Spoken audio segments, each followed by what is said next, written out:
scheduling, what are the different type of queues due to scheduling, and what are the different type of schedulers and context switching. അപ്പോൾ ഇത്രയും കാര്യങ്ങൾ നമുക്ക് നോക്കാം. ആദ്യം നമുക്ക് scheduling എന്താണെന്ന് നോക്കാം. അപ്പോൾ ഷെഡ്യൂളിങ്ങിന് മുമ്പ് നമുക്ക് ആദ്യം മനസ്സിലാക്കേണ്ടത് എന്താണ് മൾട്ടി പ്രോഗ്രാമിംഗ്. മൾട്ടി പ്രോഗ്രാമിംഗ് എന്ന് പറഞ്ഞു കഴിഞ്ഞാൽ നമ്മളുടെ മെയിൻ മെമ്മറിയിൽ multiple process at a time നമുക്ക് കീപ്പ് ചെയ്യാൻ പറ്റും. അങ്ങനെ വെച്ച് കഴിഞ്ഞാൽ നമുക്കുള്ള അഡ്വാൻറ്റേജ് എന്താണെന്ന് വെച്ച് കഴിഞ്ഞാൽ നമുക്ക് CPU യൂട്ടിലൈസേഷൻ മാക്സിമം ആക്കാൻ പറ്റും. CPU യൂട്ടിലൈസേഷൻ മാക്സിമം ആക്കാൻ പറ്റുക എന്ന് വെച്ച് കഴിഞ്ഞാൽ അതെങ്ങനെയെന്ന് ചോദിച്ചു കഴിഞ്ഞാൽ നമ്മളിപ്പോൾ ഒരു പ്രോസസ്സ് റൺ ചെയ്തുകൊണ്ടിരിക്കുകയാണ്. അപ്പം ആ പ്രോസസ്സിന് ഇടയ്ക്ക് വെച്ച് ഒരു ഡേറ്റ റീഡ് ചെയ്യുകയോ അല്ലെങ്കിൽ പ്രിന്റ് ചെയ്യുകയോ അങ്ങനെ എന്തെങ്കിലും ഒരു ഇൻപുട്ട് ഔട്ട്പുട്ട് ഡിവൈസിൻ്റെ ആവശ്യം വരുന്നു. ആ സമയത്ത് അത് പോയി ചെയ്തു വരുന്ന അത്രയും സമയം CPU ഐഡിയലാകാതെ നമ്മൾ അടുത്ത പ്രോസസ്സ് റൺ ചെയ്യുകയാണ്. അപ്പം ഫസ്റ്റ് പ്രോസസ്സ് കംപ്ലീറ്റ് ആയിട്ടില്ല, അപ്പം അടുത്ത പ്രോസസ്സ് നമ്മൾ റൺ ചെയ്യുകയാണ് ചെയ്യുന്നത്. അപ്പം നമുക്ക് ഒരു ഫീൽ എന്താ, നമുക്ക് multiple process at a time run ചെയ്തു നമുക്കൊരു ഫീലിംഗ്, അല്ലെങ്കിൽ മൾട്ടി പ്രോഗ്രാമിംഗ് ആണ് നമുക്ക്, അല്ലെങ്കിൽ CPU യൂട്ടിലൈസേഷൻ നമ്മൾ മാക്സിമം ഓക്കെയാണ് ഇവിടെ ചെയ്യുന്നത്. അപ്പം മൾട്ടി പ്രോഗ്രാമിങ്ങിൻ്റെ ഒബ്ജക്റ്റീവ് എന്ന് പറയുന്നത്, അല്ലെങ്കിൽ multiple programs at a time നമ്മുടെ മെയിൻ മെമ്മറി വെക്കുന്നത്, അല്ലെ എപ്പോഴും ഒരു പ്രോസസ്സ് റൺ ചെയ്ത് അല്ലെ CPUവിനെ ഐഡിയലാക്കാതിരിക്കുക, അതാണ് എന്തിൻ്റെ objective multiprogramming. That is maximize the CPU utilization. ഇനി ടൈം ഷെയറിംഗ് എന്ന് പറഞ്ഞു കഴിഞ്ഞാൽ എന്തുവാ, പ്രോസസ്സുകളെ സ്വിച്ച് ചെയ്ത് എന്ന് വെച്ചാൽ ഒരു പ്രോസസ്സ് റൺ ചെയ്തുകൊണ്ടിരിക്കുമ്പോൾ ഒരാവശ്യം വരുമ്പോൾ അതിനെ സ്വിച്ച് ചെയ്ത് മാറ്റി അടുത്ത പ്രോസസ്സിനെ അലോട്ട് ചെയ്യുക. ഓക്കെ, ഇതിൻ്റെ ഇടയിൽ യൂസർ ഇൻട്രാക്ഷൻ അലോ ചെയ്യുക, അതാണ് ടൈം ഷെയറിങ്ങിൻ്റെ ഒബ്ജക്റ്റീവ് എന്ന് പറയുന്നത്. ഓക്കെ, ഇനി പ്രോസസ് ഷെഡ്യൂളർ ഓപ്പറേറ്റിംഗ് സിസ്റ്റത്തിൻ്റെ ഒരു ഏറ്റവും വലിയ ഒരു ഫംഗ്ഷനാണ് പ്രോസസ് ഷെഡ്യൂളിംഗ്, അല്ലെങ്കിൽ operating system we call it as A process scheduler. അയാളുടെ ജോലി എന്താണ്, അയാൾ നമ്മുടെ അവൈലബിൾ ആയിട്ടുള്ള, നമുക്കറിയാം നമ്മളുടെ ഇപ്പോൾ ഉള്ള സിസ്റ്റങ്ങളിൽ മെയിൻ മെമ്മറി കപ്പാസിറ്റി വളരെ ലാർജാണ്. അപ്പോൾ number of processes are available in the memory four execution ആണ്. അപ്പോൾ പ്രോസസ് ഷെഡ്യൂളർ ആ തന്നിരിക്കുന്ന ലിസ്റ്റ് ഓഫ് പ്രോസസ്സിൽ നിന്ന് ഒരെണ്ണത്തിനെ സെലക്ട് ചെയ്ത് CPUവിനെ അസൈൻ ചെയ്ത് കൊടുക്കുക എന്നുള്ളതാണ് പിന്നെ ആരുടെ ജോലി, പ്രോസസ് ഷെഡ്യൂളറിൻ്റെ ജോലി. അപ്പം ഇനി നമുക്ക് ഷെഡ്യൂളിംഗ് ക്യൂ. അപ്പം നമ്മളിങ്ങനെ പറഞ്ഞു multiple process at a time ഇങ്ങനെ ചെയ്തുകൊണ്ടിരിക്കും. ആ ക്യൂവിൽ നിന്നായിരിക്കുമല്ലോ നമ്മൾ പ്രോസസ്സുകൾ എടുത്തു വെക്കുന്നത്. അപ്പം ഒരു പ്രോസസ്സ് സിസ്റ്റത്തിലോട്ട് വന്നു കഴിഞ്ഞാൽ അത് കിടക്കുന്ന ക്യൂവിനെ നമ്മൾ ജോബ് ക്യൂ എന്ന് പറയുന്നു. അപ്പം ഈ പ്രോസസ്സുകൾ മെയിൻ മെമ്മറിയിൽ ഇരുന്നു കൊണ്ട് എന്നിട്ട് CPU കിട്ടാൻ റെഡി സ്റ്റേറ്റിൽ നിൽക്കും ആണ്, അല്ലെ CPU കിട്ടാൻ വേണ്ടി റെഡി സ്റ്റേറ്റിൽ നിൽക്കുക, വെയിറ്റിംഗ് ഫോർ എക്സിക്യൂഷൻ. അങ്ങനെയാണെങ്കിൽ അതിനെ കീപ്പ് ചെയ്യുന്ന ഒരു ലിസ്റ്റ് ഉണ്ട്, ഒരു ലിങ്ക്ഡ് ലിസ്റ്റായിട്ട് നമ്മൾ കീപ്പ് ചെയ്യുന്നു. ആ ലിസ്റ്റ് അതിനെയാണ് നമ്മൾ റെഡി ക്യൂ എന്ന് പറയുന്നത്. ഈ റെഡി ക്യൂ നമ്മളുടെ സിസ്റ്റത്തിൽ ലിങ്ക്ഡ് ലിസ്റ്റായിട്ടാണ് ഇംപ്ലിമെൻറ്റ് ചെയ്തിരിക്കുന്നത്. ഈ റെഡി ക്യൂവിൻ്റെ ഹെഡർ നമുക്കറിയാം, പ്രോസസ്സുകളെ അല്ലെങ്കിൽ പ്രോസസ്സിനെ കുറിച്ചുള്ള കംപ്ലീറ്റ് ഇൻഫർമേഷൻ ഉള്ളത് പ്രോസസ് കൺട്രോൾ ബ്ലോക്ക് അല്ലെങ്കിൽ PCBയിലാണ്. അപ്പം ഈ റെഡി ക്യൂവിൻ്റെ ഹെഡർ എന്ന് പറയുന്നത് പോയിന്റ് ചെയ്യുന്നത് ഫസ്റ്റ് പ്രോസസ്സിൻ്റെ PCBയിലോട്ടും, ഈ റെഡി ക്യൂവിൻ്റെ ഇത് ഒരു ഡബ്ല്യു ലിങ്ക് ലിസ്റ്റ് ആണല്ലോ, അപ്പം മറ്റേ രണ്ടാമത്തെ എൻഡ് പോയിന്റ് ചെയ്യുന്നത് final PCB in the list this list of ready ക്യൂവിലോട്ടും ആയിരിക്കും പോയിന്റ് ചെയ്യുന്നത്. അപ്പം നമ്മളുടെ സിസ്റ്റത്തിൽ ഈ റെഡി ക്യൂ മാത്രമല്ല ഉള്ളത്, നമുക്ക് അല്ലെങ്കിൽ നമ്മുടെ പ്രോഗ്രാമുകൾക്ക് പലപ്പോഴും ഡിവൈസുകൾ ആവശ്യമുണ്ട്. അപ്പം ഓട്ടോമാറ്റിക്കലി ആ ഡിവൈസ് ക്യൂവും ഉണ്ടാവും. അപ്പം നമുക്ക് ആദ്യം ആ റെഡി ക്യൂവിൻ്റെ പടം ഇവിടെ നിങ്ങൾ കാണുന്നുണ്ടാവും, പിക്ചർ കാണും. അപ്പം നമ്മളുടെ റെഡി ക്യൂവിൽ നമുക്ക് നോക്കിക്കഴിഞ്ഞാൽ ഹെഡറും ടെയിലറും, ലിങ്ക് ലിസ്റ്റിൻ്റെ ഹെഡറും ടെയിലറും ഡബ്ല്യു ലിങ്ക് ലിസ്റ്റാണ്. അപ്പോൾ അതിൻ്റെ ഫസ്റ്റ് പോയിന്റ് ചെയ്തിരിക്കുന്നത് ഫസ്റ്റ് PCBയിലോട്ടും ടെയില് പോയിന്റ് ചെയ്തിരിക്കുന്നത് അവസാനത്തെ PCBയിലോട്ട് പ്രോസസ് കൺട്രോൾ ബ്ലോക്കിലുമായിട്ടായിരിക്കും. ഓരോ PCBയിലും ഒരു പോയിന്റർ വാല്യൂ ഉണ്ട്. നമ്മൾ PCB പ്രോസസ് കൺട്രോൾ ബ്ലോക്ക് പഠിച്ചപ്പോൾ നമ്മൾ പറഞ്ഞിട്ടുണ്ടായിരുന്നു, പ്രോസസ് കൺട്രോൾ ബ്ലോക്കിൽ പ്രോസസ് ID ഉണ്ട്, ഒരു പോയിന്റർ ഉണ്ടെന്ന് പഠിച്ചിട്ടുണ്ടായിരുന്നു. ആ പോയിന്റർ എന്ന് പറഞ്ഞു കഴിഞ്ഞാൽ that points to the next PCB, അത് അടുത്ത പ്രോസസ് കൺട്രോളിലേക്ക് പോയിന്റ് ചെയ്യാൻ വേണ്ടിയിട്ടാണ് in the case of ready queue. Okay, അപ്പോൾ ക്യൂവിൽ വരുമ്പോൾ ഇത് കഴിയുമ്പോൾ അടുത്ത് എടുക്കേണ്ടത് ഇന്ന ആളാണ് എന്നുള്ള രീതിയിൽ നമ്മൾ ഇട്ടേക്കുവാണ്. ഓക്കെ, ഇനി നമുക്ക് മനസ്സിലാവും ഷെഡ്യൂളിംഗ് ക്യൂവിൽ ഈ പ്രോസസ് CPUവിന് വേണ്ടുന്ന വെയിറ്റ് ചെയ്യുന്ന റെഡി ക്യൂ മാത്രമല്ല ഉള്ളത്, ഓരോ ഡിവൈസിനും കറസ്പോണ്ടിങ് ആയിട്ട് ഡിവൈസ് ക്യൂസും ഉണ്ടായിരിക്കും.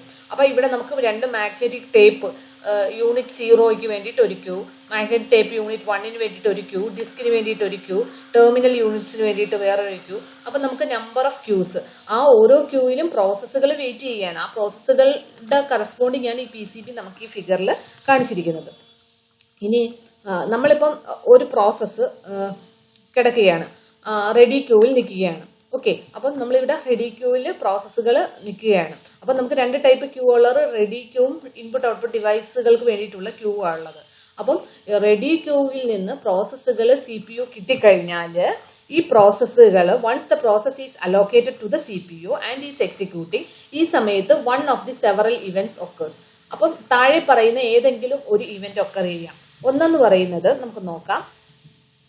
ഒന്നെന്ന് പറയുന്നത് നമ്മൾ എക്സിക്യൂട്ട് ചെയ്തുകൊണ്ടിരിക്കുമ്പോൾ ആ പ്രോസസ്സിന് ഒരു ഇൻപുട്ട് ഔട്ട്പുട്ട് റിക്വസ്റ്റ് വന്നു.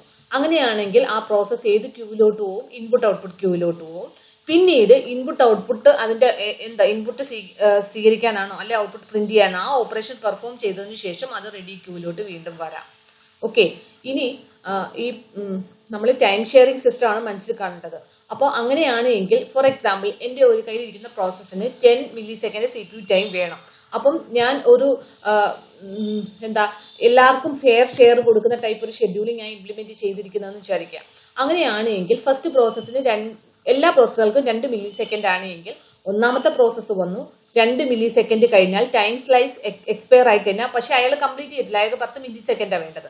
2 മില്ലി സെക്കൻഡ് കഴിഞ്ഞപ്പോൾ ടൈം സ്ലൈസ് എക്സ്പയർ ആയതുകൊണ്ട് അയാൾ തിരിച്ച് എവിടെ എത്താം? റെഡി ക്യൂവിൽ എത്താം. അപ്പൊ റെഡി ക്യൂവിൽ പല കാരണങ്ങൾ കൊണ്ട് എത്താം. ഓക്കെ, ഇനി റെഡി ക്യൂവിൽ വേറെ കാരണങ്ങൾ കൊണ്ടെത്താം. ഈ പ്രോസസ്സ് ഫോർക്ക് ചെയ്ത് ഒരു ചൈൽഡിനെ ക്രിയേറ്റ് ചെയ്യുക. ഫോർക്ക് എന്ന് പറഞ്ഞു കഴിഞ്ഞാൽ ആ പ്രോസസ്സിന്റെ ഒരു ഡ്യൂപ്ലിക്കേറ്റ് ക്രിയേറ്റ് ചെയ്യുന്നതിനെയാണ് നമ്മൾ ഫോർക്ക് സിസ്റ്റം കോൾ ഉപയോഗിക്കുന്നത്. അപ്പം ആ പ്രോസസ്സ് അതേപോലെ തന്നെ വേറൊരു പ്രോസസ്സിനെ ക്രിയേറ്റ് ചെയ്തുകൊണ്ട് എന്നിട്ട് ആ ചൈൽഡ് എക്സിക്യൂട്ട് ചെയ്യാൻ വേണ്ടിയിട്ട് വീണ്ടും അതെവിടെ വരാം? റെഡി ക്യൂവിലെത്താം. ഇനി ഈ പ്രോസസ്സ് എക്സിക്യൂട്ട് ചെയ്തുകൊണ്ടിരിക്കുമ്പോഴേക്കും നമുക്ക് ഓപ്പറേറ്റിംഗ് സിസ്റ്റത്തിന്റെ ഏതോ ഒരു സർവീസ് റുട്ടീൻ നമുക്ക് എക്സിക്യൂട്ട് ചെയ്യണം. അപ്പോൾ ഒരു ഇന്ററപ്റ്റ് വന്നു. അപ്പം നമ്മൾ എന്ത് ചെയ്യും? ആ ഇന്ററപ്റ്റിന് വേണ്ടിയിട്ട് വെയിറ്റ് ചെയ്തിട്ട് ഇന്ററപ്റ്റ് കഴിഞ്ഞതിന് ശേഷം ഇന്ററപ്റ്റിന് corresponding interrupt service routine execute ചെയ്തതിന് ശേഷവും നമ്മൾ റെഡി ക്യൂവിലെത്താം. ഓക്കെ, ക്ലിയർ ആണോ ഞാൻ പറഞ്ഞത്? ഒന്നുകൂടി പറയാം. ആദ്യം നമ്മൾ ഒരു പ്രോസസ്സ് ക്രിയേറ്റ് ചെയ്ത് കഴിഞ്ഞാൽ അതെത്തുന്ന ക്യൂവിനെ നമ്മൾ റെഡി ക്യൂ അല്ലെങ്കിൽ ജോബ് ക്യൂ എന്നാണ് പറയുന്നത്. അതിനുശേഷം അതെന്ത് ചെയ്യണം? ആ ക്യൂവിൽ വെയിറ്റ് ചെയ്യുകയാണ് എക്സിക്യൂഷന് വേണ്ടിയിട്ട്, അല്ലെ? എന്നിട്ട് എക്സിക്യൂഷന് വേണ്ടി CPU കിട്ടിക്കഴിഞ്ഞാൽ ഒന്നെങ്കിൽ അത് ഫുൾ എക്സിക്യൂട്ട് ചെയ്ത് കംപ്ലീറ്റ് ചെയ്ത് പുറത്തു പോകാം. അല്ലാത്ത കേസുകളാണ് നമ്മൾ പറയുന്നത്. ഒരു ഇൻപുട്ട് ഔട്ട്പുട്ട് റിക്വസ്റ്റ് വന്നാൽ അത് ഇൻപുട്ട് ഔട്ട്പുട്ട് ക്യൂവിലോട്ട് പോയിട്ട് ആ സർവീസ് കംപ്ലീറ്റ് ചെയ്തതിന് ശേഷം തിരിച്ച് റെഡി ക്യൂവിൽ എത്താം. ഇനി ഒരു പ്രോസസ്സ് അതിന്റെ ചൈൽഡ് പ്രോസസ്സിന് ഈ പ്രോസസ്സിന്റെ തന്നെ ഒരു മിറർ ഇമേജ് ആണ് ശരിക്കും പറഞ്ഞാൽ ഈ ഫോർക്ക് വരുമ്പോൾ ക്രിയേറ്റ് ചെയ്യുന്നത്. എന്നിട്ട് അത് ചൈൽഡ് ടെർമിനേറ്റ് ചെയ്യാൻ വെയിറ്റ് ചെയ്തതിന് ശേഷം പിന്നെ റെഡി ക്യൂവിൽ ആ പ്രോസസ്സ് എത്താം. ഇനി പ്രോസസ്സിനെ ഫോഴ്സ്ഫുള്ളി ഞാൻ നേരത്തെ പറഞ്ഞിട്ടുണ്ട് ടൈം കൊണ്ട് അസൈൻ ചെയ്യുകയാണ്, പക്ഷെ അതിന് വേണ്ടുന്ന കംപ്ലീറ്റ് CPU ടൈം കിട്ടുന്നില്ല എങ്കിൽ അപ്പൊ അതെന്താ ചെയ്യുന്നത്? ഞാൻ ആദ്യം എക്സാമ്പിൾ പറഞ്ഞു. ഒരു പ്രോസസ്സിന് 10 മില്ലി സെക്കൻഡ് ആയിരുന്നു CPU വേണ്ടത്, പക്ഷേ 2 മില്ലി സെക്കൻഡ് വെച്ചിട്ടാണ് നമ്മൾ യൂണിഫോം ആയിട്ട് എല്ലാ പ്രോസസ്സുകൾക്കും ഫെയർ ഷെയർ കൊടുക്കുന്ന രീതി കിടക്കുവാണെങ്കിൽ അപ്പൊ രണ്ടാമത്തെ മില്ലി സെക്കൻഡ് കഴിയുമ്പോൾ ഇതിനെ പുറത്താക്കിയിട്ട് അടുത്ത പ്രോസസ്സ് CPU ചെയ്യുകയാണ് ചെയ്യുന്നത്. അപ്പൊ അങ്ങനെ ഒരു ഫോഴ്സ്ഫുള്ളി റിമൂവ് ചെയ്തിട്ട് അതിനെ വീണ്ടും കംപ്ലീറ്റ് ചെയ്യാൻ വേണ്ടിയിട്ട് റെഡി ക്യൂവിൽ ഇടാം. ഓക്കെ, അപ്പം നിങ്ങൾ മനസ്സിലാക്കേണ്ട കേസ് എന്ന് പറയുന്നത് ഇൻ ദ ഫസ്റ്റ് 2 കേസസ് എന്ന് വെച്ചാൽ ഇൻപുട്ട് ഔട്ട്പുട്ട് വരുന്ന റിക്വസ്റ്റ് അല്ലെങ്കിൽ ന്യൂ ചൈൽഡ് പ്രോസസ് അങ്ങനെ വരുന്ന 2 കേസുകളിലും നമ്മുടെ പ്രോസസ് എന്താ ചെയ്യുന്നത്? വെയിറ്റിംഗ് സ്റ്റേറ്റിൽ നിന്ന് റെഡി സ്റ്റേറ്റിലോട്ട് വരികയും പിന്നെ എവിടോട്ട് വരും? റെഡി ക്യൂവിലോട്ട് ചെയ്യുകയും ചെയ്യും. അപ്പം ഈ പ്രോസസ് കണ്ടിന്യൂ ചെയ്യും. ഓക്കെ, എപ്പം വരെ ഇത് കണ്ടിന്യൂ ചെയ്യും? ആ പ്രോസസ്സിന്റെ ആവശ്യങ്ങൾ തീരുന്നിടം വരെ. ആ ആവശ്യങ്ങൾ തീരുന്നിടം വരെ ഈ പ്രോസസ്സ് ഈ ക്യൂവിൽ കിടക്കും. ഓക്കെ, അപ്പം പ്രോസസ്സിന്റെ ആവശ്യം കഴിഞ്ഞു കഴിഞ്ഞാൽ ഈ ക്യൂവിൽ നിന്ന് ഇവ മാറും. എല്ലാ റിസോഴ്സുകളും അവ റിലീസ് ചെയ്യും. ഇനി നിങ്ങൾ മനസ്സിലാക്കണം, ഒരു പ്രോസസ്സ് ക്രിയേറ്റ് ചെയ്യപ്പെട്ട് ആ പ്രോസസ്സ് കംപ്ലീറ്റ് ചെയ്ത് ഇറങ്ങുന്നിടം വരെ ആ പ്രോസസ്സുകൾക്ക് പല ടൈപ്പ് ക്യൂവിൽ കിടക്കേണ്ടി വരും.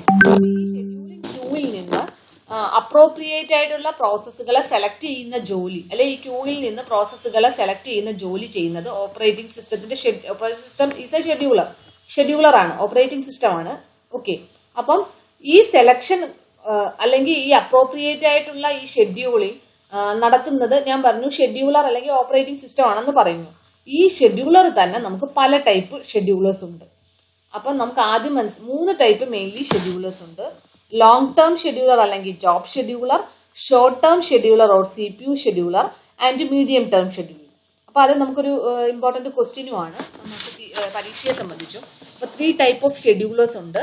ലോങ് ടേം ഷെഡ്യൂളർ അല്ലെങ്കിൽ job scheduler, short term scheduler or CPU scheduler and medium term scheduler. ഇനി ലോങ് ടേം ഷെഡ്യൂളർ എന്താണെന്ന് നമുക്ക് നോക്കാം. സാധാരണയായിട്ട് ഈ ലോങ് ടേം ഷെഡ്യൂളർ എന്താ ചെയ്യുന്നതെന്ന് വെച്ച് കഴിഞ്ഞാൽ സെക്കൻഡറി മെമ്മറിയിൽ നിന്ന് മെയിൻ മെമ്മറിയിലോട്ട് പ്രോഗ്രാമുകളെ ലോഡ് ചെയ്യുന്ന ജോലിയാണ് ചെയ്യുന്നത്. ഇത് സാധാരണയായിട്ട് ബാച്ച് പ്രോസസിംഗ് സിസ്റ്റം ഞാൻ പറഞ്ഞിരുന്നു. പ്രോഗ്രാമുകളെ ബാച്ചുകളാക്കി ഒരേ കാര്യങ്ങൾ ചെയ്യുന്ന പ്രോഗ്രാമുകളെ ബാച്ചുകളാക്കിയിട്ട് അവ എക്സിക്യൂട്ട് ചെയ്യുന്ന ടൈപ്പ് സിസ്റ്റമാണ് എന്തെന്ന് പറയുന്നത് ബാച്ച് സിസ്റ്റം. ഈ ബാച്ച് സിസ്റ്റത്തിൽ ഇങ്ങനെയുള്ള പ്രോസസ്സുകളെ നമ്മൾ മാസ് സ്റ്റോറേജ് ഡിവൈസുകളിലാണ് കീപ്പ് ചെയ്യുന്നത്. എന്നിട്ട് പിന്നാണ് ഇത് ഷെഡ്യൂൾ ചെയ്യുന്നത്. അപ്പം ഈ അവിടെ ടൈപ്പ് ഷെഡ്യൂളർ അവിടെ ചെയ്യുന്ന നമ്മൾ ജോബ് ഷെഡ്യൂളർ എന്നാണ് പറയുന്നത്. അപ്പം നമ്മൾ ഒരു പെർട്ടിക്കുലർ ജോബ് ഒരുമിച്ച് ആ പൂളിൽ നിന്ന് ചെയ്തിട്ട് അത് മെയിൻ മെമ്മറിയിലോട്ട് ലോഡ് ചെയ്തിട്ട് എക്സിക്യൂട്ട് ചെയ്യും. അതാണ് ലോങ് ടേം ഷെഡ്യൂളർ അല്ലെങ്കിൽ ജോബ് ഷെഡ്യൂളർ. അല്ലെങ്കിൽ ഒരു സെക്കൻഡറി സ്റ്റോറേജിൽ നിന്ന് മെയിൻ മെമ്മറിയിലോട്ട് പ്രോസസ്സുകളെ ലോഡ് ചെയ്യുന്ന ടൈപ്പ് ഷെഡ്യൂളർ ആണ് എന്തെന്ന് പറയുന്നത് ലോങ് ടേം ഷെഡ്യൂളർ. ഡിസ്കിൽ നിന്ന് മെയിൻ മെമ്മറിയിലോട്ട് നമ്മളുടെ പ്രോസസ്സുകളെ ലോഡ് ചെയ്യുന്ന ഷെഡ്യൂളർ ആണ് എന്തെന്ന് പറയുന്നത് ലോങ് ടേം ഷെഡ്യൂളർ എന്ന് പറഞ്ഞാൽ. ഷോർട്ട് ടേം ഷെഡ്യൂളർ അല്ലെങ്കിൽ CPU ഷെഡ്യൂളർ എന്താ ചെയ്യുന്നത് വെച്ചാൽ മെയിൻ മെമ്മറിയിൽ നിന്നും പ്രോസസ്സുകളെ CPUവിന് അസൈൻ ചെയ്ത് കൊടുക്കുന്ന ജോലിയാണ് ആര് ചെയ്യുന്നത് CPU ഷെഡ്യൂളർ അല്ലെങ്കിൽ short term scheduler. It selects from among the processes that are ready to execute. അപ്പൊ റെഡി ക്യൂവിൽ എക്സിക്യൂട്ട് ചെയ്യാൻ റെഡിയായി കിടക്കുന്ന പ്രോസസ്സുകളുണ്ട്. അവയിൽ നിന്ന് എടുത്ത് CPUവിന് അലോക്കേറ്റ് ചെയ്ത് കൊടുക്കുന്ന ഷെഡ്യൂളറിനെ നമ്മൾ എന്തെന്ന് പറയുന്നു ഷോർട്ട് ടേം ഷെഡ്യൂളർ എന്ന് പറയുന്നു. ഇനി നമുക്ക് ഈ ഷെഡ്യൂളറുകൾ തമ്മിൽ കമ്പയർ ചെയ്യാൻ പറഞ്ഞു കഴിഞ്ഞാൽ ഷോർട്ട് ടേം ഷെഡ്യൂളർ അല്ലേ എപ്പോഴും ഫ്രീക്വന്റ് ആയിട്ട് വർക്ക് ചെയ്തുകൊണ്ടിരിക്കുന്നത്. Long term scheduler much frequently ആയിരിക്കും എക്സിക്യൂട്ട് ചെയ്യുന്നത്. കാരണം ഷോർട്ട് ടേം ഷെഡ്യൂളർ CPU ആയിട്ട് ക്ലോസ് ആയിട്ടിരിക്കുക. അത് പെട്ടെന്ന് CPUവിന് കൊടുക്കുക, എടുത്ത് എക്സിക്യൂട്ട് ചെയ്യുക, ഇത് ചെയ്തുകൊണ്ടിരിക്കുക. ലോങ് ടേം ഷെഡ്യൂളർ എന്താ ചെയ്യുന്നത്? ലോങ് ടേം ഷെഡ്യൂളർ ജോബുകളെല്ലാം ഒരുമിച്ചായി കഴിഞ്ഞിട്ട് പിന്നെ അത് ഡിസ്കിൽ നിന്ന് മെയിൻ മെമ്മറിയിലോട്ട് ചെയ്യുക. അപ്പോൾ ഫ്രീക്വൻസി ഓഫ് എക്സിക്യൂഷൻ നമ്മൾ നോക്കുകയാണെങ്കിൽ ഷോർട്ട് ടേം ഷെഡ്യൂളർ ആണ് ഫ്രീക്വൻസി കൂടുതൽ compared to long term scheduler. ഇനി നമ്മൾ മീഡിയം ടേം ഷെഡ്യൂളറിലോട്ട് വരികയാണ്. അപ്പോൾ മീഡിയം ടേം ഷെഡ്യൂളറിലോട്ട് എത്തുന്നതിന് മുമ്പ് നമുക്ക് കുറച്ച് 2 ടോപ്പിക്കും കൂടി നോക്കിയിട്ട് നമുക്ക് അതിനകത്തോട്ട് പോകാം. ഇൻപുട്ട് ഔട്ട്പുട്ട് പ്രോസസ്സും എന്താണ് CPU ബൗണ്ട് പ്രോസസ് എന്ന് പറഞ്ഞാൽ. ഇൻപുട്ട് ഔട്ട്പുട്ട് പ്രോസസ് എന്ന് പറഞ്ഞു കഴിഞ്ഞാൽ ഒരു പ്രോസസ്സ് കൂടുതൽ സമയം ഇൻപുട്ട് ഔട്ട്പുട്ടിന് വേണ്ടി സ്പെൻഡ് ചെയ്യുകയാണ്. CPU എക്സിക്യൂഷൻ അല്ലെങ്കിൽ CPU ടൈമിന് പകരം കൂടുതൽ ഇൻപുട്ട് ഔട്ട്പുട്ട് സമയം സ്പെൻഡ് ചെയ്യുകയാണെങ്കിൽ അതിനെ നമ്മൾ ഇൻപുട്ട് ഔട്ട്പുട്ട് ബൗണ്ട് പ്രോസസ് എന്ന് പറയും. CPU ബൗണ്ട് പ്രോസസ് എന്ന് പറഞ്ഞാൽ അതിന് CPU ടൈം ആണ് വേണ്ടത്. ഇൻപുട്ട് ഔട്ട്പുട്ട് ചെയ്യേണ്ട കാര്യങ്ങൾ കുറവായിരിക്കണം. അങ്ങനെയുള്ള ടൈപ്പ് പ്രോസസ്സിനെയാണ് നമ്മൾ എന്തെന്ന് പറയുന്നത് CPU ബൗണ്ട് പ്രോസസ് എന്ന് പറയുന്നത്. അപ്പോൾ ലോങ് ടേം ഷെഡ്യൂളർ അല്ലെങ്കിൽ നമ്മുടെ CPU എപ്പോഴും ബിസി ആയിട്ട് ഇരിക്കണം എന്നുണ്ടെങ്കിൽ കംപ്ലീറ്റ് CPU ബൗണ്ടും അല്ലെ പ്രോസസ്സുകൾക്ക് എപ്പോഴും എന്തായാലും ഇടയ്ക്ക് ഇൻപുട്ട് ഔട്ട്പുട്ട് വേണ്ടി വരും. അപ്പോൾ ഒരു good mix of input output അല്ലെങ്കിൽ CPU ബൗണ്ട് പ്രോസസ്സ് ആണ് നമുക്ക് വേണ്ടി വരുന്നത്. ഇപ്പം എല്ലാ പ്രോസസ്സും ഇൻപുട്ട് ഔട്ട്പുട്ട് ബൗണ്ട് ആണ് എങ്കിൽ നമുക്ക് എന്താ ചെയ്യേണ്ടത്? റെഡി ക്യൂ എന്തായി പോവും? MG ആയി പോവും. അങ്ങനെയാണെങ്കിൽ ഷോർട്ട് ടേം ഷെഡ്യൂളറിന് വല്ലതും ചെയ്യാനുണ്ടോ? ഇല്ല. ഇനി എല്ലാ പ്രോസസ്സും CPU ബൗണ്ട് ആണെന്ന് വിചാരിക്കുക. അങ്ങനെയാണെങ്കിൽ ഇൻപുട്ട് ഔട്ട്പുട്ടിനെ വെയിറ്റ് ചെയ്യുന്ന ആ വെയിറ്റിംഗ് ക്യൂ അല്ലെങ്കിൽ ഇൻപുട്ട് ഔട്ട്പുട്ട് ഡിവൈസുകളെല്ലാം അൺയൂസ്ഡ് ആയി. അപ്പോഴും നമ്മുടെ സിസ്റ്റം എന്തായിട്ട് മാറും? അൺബാലൻസ്ഡ് ആയിട്ട് മാറും. സോ നമ്മുടെ ഒരു സിസ്റ്റം ബെസ്റ്റ് ആയിട്ട് പെർഫോം ചെയ്യണമെന്നുണ്ടെങ്കിൽ we have A good combination of CPU and input output bound process. ഇനി നമ്മൾ അടുത്ത കൺസെപ്റ്റിലോട്ട് വരികയാണ് മീഡിയം ടേം ഷെഡ്യൂളർ. ഞാൻ പറഞ്ഞു 3 ടൈപ്പ് ഓഫ് ഷെഡ്യൂളേഴ്സ് ഉണ്ടെന്ന് പറഞ്ഞായിരുന്നു. എന്തൊക്കെയായിരുന്നു? Long term scheduler, short term scheduler. ഇനി നമ്മൾ പഠിക്കാൻ പോകുന്നത് മീഡിയം ടേം ഷെഡ്യൂളർ. നിങ്ങൾ ആദ്യം മീഡിയം ടേം ഷെഡ്യൂളർ എന്താണ് ചെയ്യുന്നതെന്ന് ചോദിക്കുക. അത് എന്താ ചെയ്യുന്നതെന്ന് വെച്ചാൽ remove A process from memory and later the process are reintroduced into the memory and its execution can be continued where it is left off. ഈ സ്കീമിനെയാണ് പറയുന്നത് സ്വാപ്പിംഗ്. ഓക്കെ, ഒന്നുകൂടി ഞാൻ പറയാം. ഒരു പ്രോസസ്സ് CPUവിൽ എക്സിക്യൂട്ട് ചെയ്തുകൊണ്ടിരിക്കുകയാണ്. അപ്പോൾ ഈ പ്രോസസ്സിനെ നമ്മൾ പുറത്താക്കുന്നു, മെമ്മറിയിൽ നിന്ന് പുറത്താക്കുന്നു. ഓക്കെ, അപ്പോൾ പാർഷ്യലി എക്സിക്യൂട്ടഡേ ആയിട്ടുള്ളൂ. അതിനുശേഷം നമ്മൾ വീണ്ടും നമ്മുടെ റെഡി ക്യൂവിലോട്ട് ഇൻട്രൊഡ്യൂസ് ചെയ്യുന്നു.